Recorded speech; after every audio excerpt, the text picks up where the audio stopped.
Dear children, today we will study composite functions. This is very important topic of relation and function, class 12th. See, composite functions, or we can say composition of functions. Here we will have two functions f and g. F is a function from set A to set B, and g is another function from set B to set C. See, here I have written 1 and 2. Two functions are there, f and g.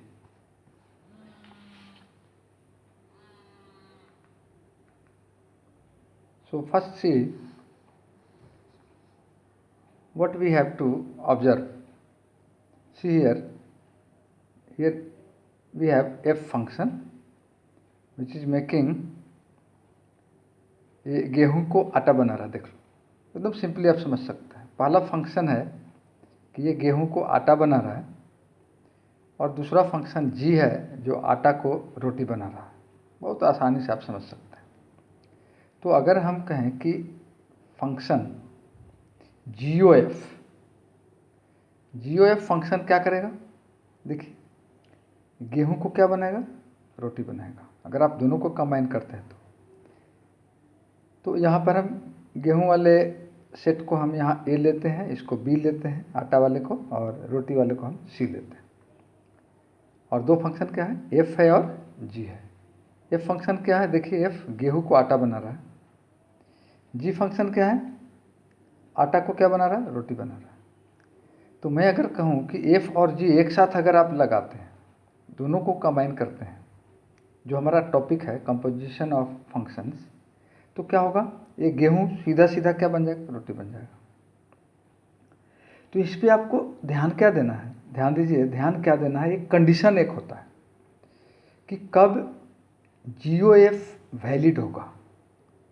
GOF कब valid होगा, एकदम इसको आप condition के रूप में याद रखिए। अगर ये कंडीशन नहीं है तो आप कहेंगे कि ये कंपोजिशन ऑफ दोनों फंक्शन हम हो ही नहीं सकता, डिफाइंड नहीं है, नहीं कर सकते।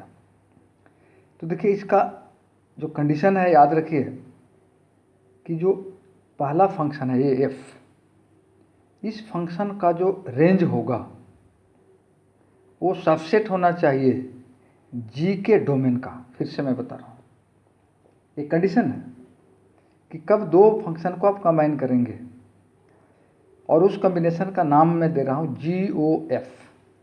शुरू में f है तो इसका नाम होगा GOF। इसको FOG नहीं लिखना है, यहाँ f है और यहाँ g है, तो इसको आप क्या लिखेंगे, GOF लिखेंगे। याद रखना इसको FOG नहीं कहेंगे, इसको GOF कहेंगे।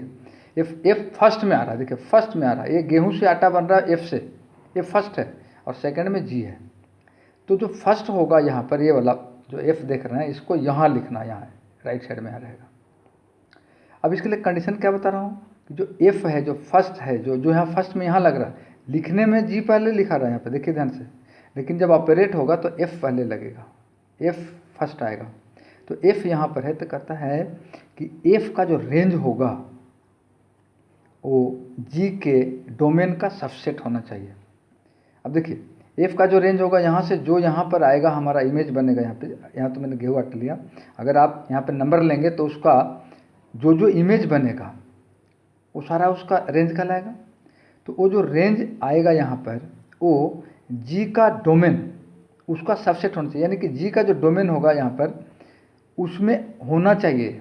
आगे मैं जब एग्जांपल दूंगा तो ये ज़्यादा क्लियर होगा। अभी सिर्फ इतना याद रखिए कि ये फर्स्ट फंक्शन जो है F का जो रेंज होगा वो सेकेंड वाले के G के डोमेन का सबसेट होना चाहिए। So you can say range of F must be, मैं मस्ट लगा रहा हूँ, होना ही है, नहीं तो नए कॉम्बिनेशन आप नहीं कर सकते। Range of F must be subset of domain of G। आगे देखिए, और अगर हम यहाँ ABC सेट का नाम लेते हैं तो GOF कहाँ से होगा, A से C होगा। देखिए यहाँ पर लिखा GOF such that A to C। आगे चलते हैं, एक चीज़ और याद रखेंगे यहाँ पे, डोमेन और रेंज याद रखना है। डोमेन जो GOF का होगा, ये वाला जो हमारा है, देखिए इसका GOF, इसका जो डोमेन होगा GOF का, वो डोमेन ऑफ F के बराबर होगा, फर्स्ट वाले का। रिमेंबर, फिर से मैं बोल रहा हूँ, ये जो GOF है, इसका जो डोमेन होगा वो इस फर्स्ट फंक्शन F, इसके डोमेन के बराबर होगा।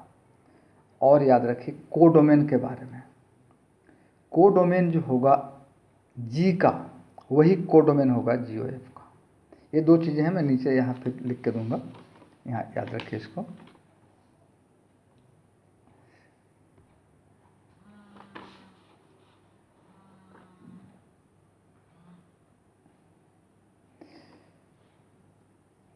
हाँ, ये देख लीजिए पहले आप, जब ऑपरेट करेंगे तो GOF x is equal to GOF(x),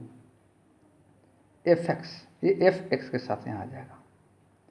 और फिर जो F(x) होगा उसको हम G से ऑपरेट करेंगे, वो हमारा वैल्यू आएगा।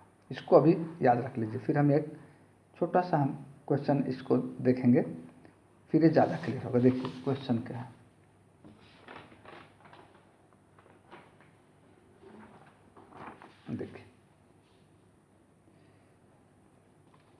देखिए यहाँ पर, to find GOF and FOG, GOF and FOG। अब देखिए दो फंक्शन लेना है, let us observe two functions, first है F और सेकंड है G, और ये real number to real number हम ले रहे हैं, दोनों फंक्शन। देखिए यहाँ पर F(x) का वैल्यू हमने लिया x² for all x belonging to real numbers, और G(x) का वैल्यू हम ले रहे हैं x+1 for all x belonging to real number. अब देखिए इसमें आप दोनों चीज़ फाइंड कर सकते हैं, GOF भी फाइंड कर सकते हैं और FOG भी फाइंड कर सकते हैं। लेकिन याद क्या रखना है कि GOF जब लिखेंगे आप GOF(x), तो ये G यहाँ रह जाएगा और F(x) के साथ ऑपरेट होगा, और फिर F(x) का वैल्यू हम यहाँ लिखेंगे। देखिए GOF(x) is equal to GFX, G(x²), क्योंकि F(x) का वैल्यू x²। देखिए यहाँ पर F(x) का वैल्यू x², F(x) के जगह पे हमने x² लिख दिया। फिर Gx², तो Gx के अनुसार होगा Gx is equal to x+1, तो यहाँ पर आप लिखेंगे x²+1, क्योंकि ये हमारा वैल्यू हो गया। Gx² is equal to x²+1, जहाँ ये वैल्यू होगा वहाँ पर हम इसके जगह पे लिख देंगे, क्योंकि Gx is equal to x+1 है, तो Gx² का वैल्यू होगा x²+1। ये हमारा वैल्यू आया GOF x²+1। और आप FOG भी निकाल सकते हैं। देखिए FOG F, मैंने बोला था ये G जो है राइट साइड वाला होगा, वो x के साथ पहले ऑपरेट होगा, तो F बाहर रह जाएगा यहाँ पे, और Gx यहाँ हो जाएगा। फिर Gx का वैल्यू आपको पता है, देखिए यहाँ पर Gx का वैल्यू है x+1, Gx के जगह पे हम x+1 लिख देंगे। फिर इस ये हमारा अब x हो गया समझिए, तो F(x) का वैल्यू इसके अनुसार देखेंगे x², ये हो जाएगा आपका x+1 होल स्क्वायर और वैल्यू। यहाँ पर देखते हैं कि GOF और FOG दोनों सेम नहीं है, लेकिन ऐसा जरूरी नहीं है कि आप हमेशा ही सेम नहीं होगा। रिमेंबर, ये मैं भेज दूंगा, GOF और FOG में भी इक्वल और मे नॉट भी इक्वल, ठीक है, दोनों हो जाएगा।